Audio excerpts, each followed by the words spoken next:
உன்னதமானவரின் மறைவில் இருக்கிறவன் சர்வ வல்லவருடைய நிழலில் தங்குவான். நான் கர்த்தரை நோக்கி, நீர் என் அடைக்கலம், என் கோட்டை, என் தேவன், நான் நம்பியிருக்கிறவர் என்று சொல்லுவேன். அவர் உன்னை வேடண்டே கண்ணிக்கும் பாழாக்கும் கொள்ளை நோய்க்கும் தப்புவிப்பார். அவர் தமது சிறகுகளாலே உன்னை மூடுவார். அவர் செட்டைகளின் கீழே அடைக்கலம் புகுவாய். அவருடைய சத்தியம் உனக்கு பரிசையும் கேடகமாகும். இரவில் உண்டாகும் பயங்கரத்துக்கும் பகலில் பறக்கும் அம்புக்கும் இருளில் நடமாடும் கொள்ளை நோய்க்கும் மத்தியானத்தில் பாழாக்கும் சங்காரத்துக்கும் பயப்படாதிருப்பாய்.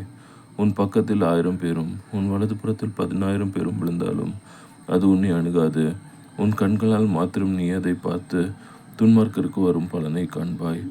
எனக்கு அடைக்கலமாக இருக்கிற உன்னதமான கர்த்தரை உனக்கு தாபரமாக கொண்டாய். ஆகையால் பொல்லாப்பு உனக்கு நேரிடாது, வாதை உன் கூடாரத்தை அணுகாது.